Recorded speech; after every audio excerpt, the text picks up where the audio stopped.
Hello guys, welcome to my channel. So ఈ video ఏంటిది అంటే ఫిష్ పులుసు, తెలంగాణ స్టైల్లో ఫిష్ పులుసు. ఇది మా అక్క చేసిన రెసిపీ. సో నేను మీతో షేర్ చేసుకుందామని ఈ వీడియో చేస్తున్నా.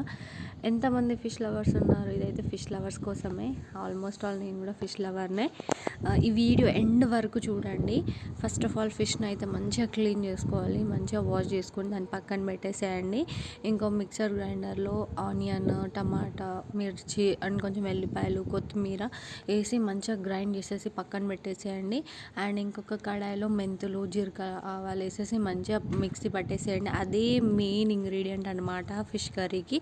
అండ్ ఇంకొక బౌల్లో ఫిష్ అండ్ మ్యారినేషన్ కోసం అది ప్రాసెస్. సో దాంట్లో పసుపు, కారం, ఉప్పు, కొంచెం ఆయిల్, అల్లం వెల్లుల్లి పేస్ట్, కొంచెం పెరుగు వేసేసి మంచిగా మిక్స్ చేసేయండి.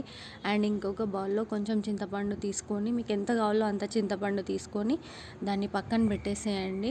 అండ్ ఇంకొక కడాయిలో మంచిగా జీలకర్ర, ఆవాలు వేసేసి, ఆయిల్ వేసేసి దాన్ని మంచిగా ఫ్రై చేసిన తర్వాత మనం మిక్సీ పట్టుకున్న పేస్ట్ని దాంట్లో వేసేసి ఒక 5 minutes ఫ్రై చేసేసేయండి.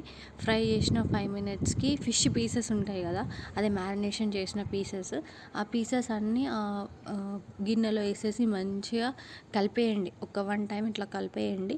కలిపేసి పక్కన పెట్టేసేయండి. అది మంచిగా కొంచెం ఫ్రై అయిన తర్వాత, అంటే పచ్చివాసన పోతుంది అనమాట.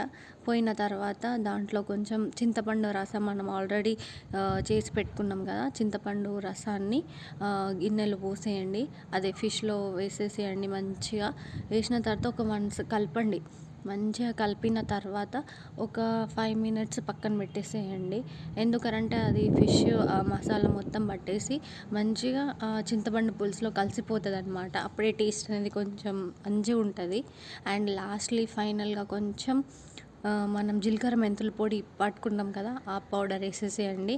అండ్ కొంచెం ఓమా వేయండి. ఓమా ఎందుకనంటే ఇది కూడా మెయిన్ ఇంగ్రీడియంట్, టేస్ట్ కోసం చాలా అంటే చాలా బాగుంటుంది అనమాట.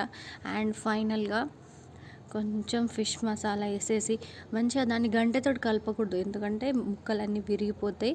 అండ్ దాన్ని 2 చేతులతో మంచిగా నేను వీడియోలో చూపిస్తున్నట్టుగా మంచిగా కలిపేసేయండి. అండ్ లాస్ట్లీ ఫైనల్లీ కొత్తిమీర జల్లేసుకుంటే మన ఎంతో టేస్టీ అయిన ఫిష్ పులుసు రెడీ.